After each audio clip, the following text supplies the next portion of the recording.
so let's open it up for comments and questions. Sorry, somebody had his hand up first. Hi, Dr. Kate, was it? Yes. I'm Kate as well. I had a question about something you said with medicalizing children too early. And it wasn't just about trans kids, it was just about, how are your stances on giving, like, sorry, I'm having trouble hearing you. Sorry, I don't project very well. I need to scoot down here. Sorry, let me think. You said that we're medicalizing kids too early, and that wasn't just like medicines involving like hormones and gender-related things. How does that? I'm sorry, I don't know how to word this. When it comes to things like antidepressants, how do you stand on those? For So that's not my clinical area of expertise. What I can tell you is that there are a lot of researchers looking at the whole issue of depression, anxiety in young people, and the numbers are equally skyrocketing for young people. There's a social psychologist at NYU named Jonathan Haidt, H-A-I-D-T. He wrote a book detailing the evidence around how much we're putting kids on drugs, called he does ongoing research about this. My only question is, are we, in terms of your question, where do I stand on using drugs? I guess I would say I don't have an opinion that I could answer that question, because there are many young people and adults who benefit from antidepressants and anti-anxiety medications. I can confirm that's a true thing. I went on them at about 14. If not, I would have killed myself. Yeah. For sure. Yeah. No, but what I'm trying to address is the whole question of why are so many more young people depressed today compared to 20 years ago.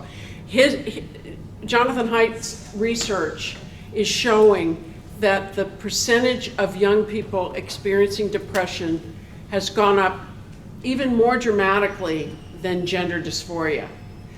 And the two are related, and I'm very worried about that. I think we need to, and some people need and benefit from and are on chronic medication, and it's wonderful if it works. But where's this coming from? That's my question. Not about individual care or whether an individual needs drugs or not, because many people benefit from them.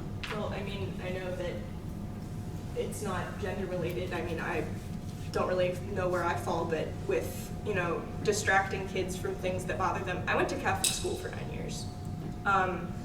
It's not a part of my life that, I know that a ton of people that came out of there came out of school and came out. And being distracted by things like, I'm an artist, I hope to illustrate children's books, and when I sit and draw, it doesn't distract me from the world. When people I know sit and play music, I've got a lot of friends that are musicians or actors, I'm an artist type. I know that none of us are distracted from what we struggle with. In fact, it comes out a lot more when you do things that you feel safe doing. So I feel as if telling people to just kind of go outside and play doesn't always work. Because a lot of bad things happen when you go outside and play. Let me just say about that.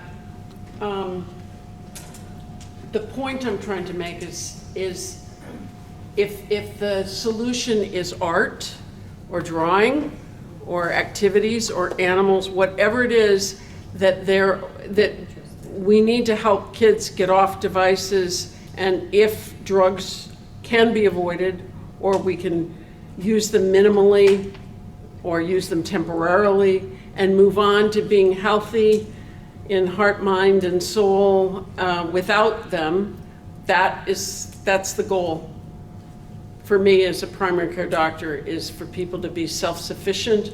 The goal of the policy, to be self-sufficient, content, happy, and not require dependence on the medical system. That would be the long-term goal. I think I'd just like to add one thing. The purpose of what we're trying to propose doesn't eliminate the use of medication or drugs. No, I know it doesn't. I was just asking because that's something she said. in Yeah, I her think presentation. she's It really doesn't have- questioning appropriately. I thank you It for the was, question. That given her experience, whether I was carrying a bias against drugs, and I'm glad you brought it up because I don't want to leave you with that. But I do want you to explore with me, where do we go from here so young people in this culture where we are needing so many more drugs can be healthier in the future. Thank you. Good question for the artists. I think you're. You know, my hearing aid batteries died about half an hour ago. So my question is, what is the motivation behind this? This can go for anyone, but I just want to know what the motivation is for this proposal. As a testimonial, if you want to use me as case study, fine. But as someone that socially transitioned, which I know you disagree with in high school, my symptoms of anxiety and depression decreased significantly. And if the school had told my parents, I absolutely guarantee you I would not be standing here today. And I understand that the proposal has a section where it says that the school would decide whether or not it was appropriate to tell the parents. That's another part of my question, is to how do you track that? How do you decide whether it's appropriate for the school to tell the parents? And also, I just kind of want to understand what your motivation is behind this, because quite frankly, I do feel like my individual rights as a trans person are being infringed upon. And I don't think this is anything anyone should really be speaking about if you don't have personal experience. And I understand that you have people on your team that have been trans before, or detransitioned, or decis, whatever you want to call it. And trans people. Sure, yeah, but also, like, this is just, quite frankly, stepping on everybody else's decisions as an individual as well. For parents' rights, I get it, but still you have the child's rights that you need to keep in mind. So I can add something to just for that.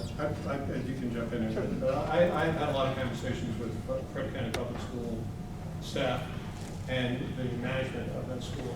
And they admit that they are not qualified or in any position to be able to assess the types of things that you're talking about. And one of the things that we want to do is force them to have certified people that can assess how things should be handled in the most appropriate way for it to be handled. So they are in a position right now where they are allowing a medical treatment to take place without notifying parents. But you said it's socially transitioning, I understand, so. Social transitioning is a form of therapy. But, so you're considering that as medical intervention? I would say psychological, but yeah. Psychological. It's considered a therapy. Psychotherapy. So, Because it's other not, people respect a trans person, that means that they are actually receiving medical care? Is that what you're saying? That's exactly right. Yeah. Oh, well, that's just incorrect. so Yeah. medical care should only be provided by So, a medical provider, Let's right? go back to one of the questions that was earlier, and then I'll let Tom speak up. But if you think about the amount of people that are experiencing what you're experiencing, it's roughly 0.2% of the population. So why are we so worried about it? Because all parents aren't being made aware of it. And so what you're doing is you're taking the program and you're saying that all parents shouldn't know about this because we have an assumption that it won't go well.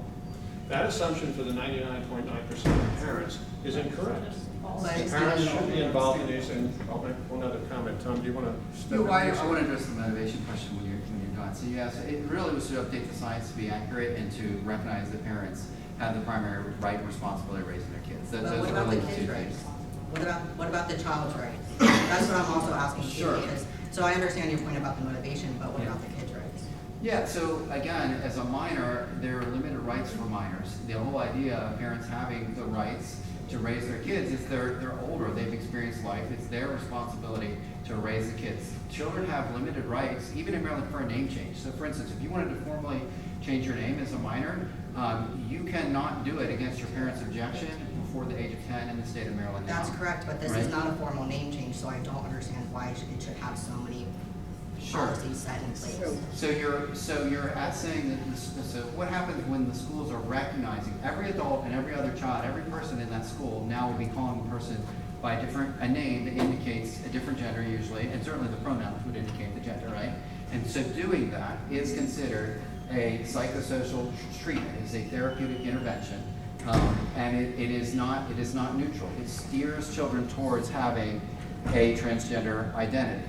And so, given that transgender identity is in some cases medicalized, doesn't it make sense to involve parents who are responsible for ensuring the child is healthy? Should they be informed that decisions are being made at the school that potentially are affecting the rest of the child's life? We think that answer is yes. We think it's very reasonable to inform parents about the name change. The other point let's give I'd others- just make in addition I'd to like that. to give others, go ahead. Just- And then we have a question that. We also know that for every kind of distress, gender, anxiety, depression, every kind of distress, we have much better outcomes when the family is brought into a supportive environment. Now, I realize probably many of you have had experiences, I had experiences with conflict with parents, right? So that it wasn't a supportive environment. And that has to be addressed. That has to be addressed. But I don't think it's a school's if- responsibility to address that. That's my issue. Yeah, Let's survive people. yeah. You had your hand up right at the beginning, so go ahead. Okay, adding on to that, it's important for schools to have a supportive, as least stressful as possible setting in order for kids to learn the most they can. And I'm not talking about anything medical. I'm just talking about asking teachers and the staff to use the names and pronouns that they feel better by, that make them relaxed, and don't you think that's not as harmful?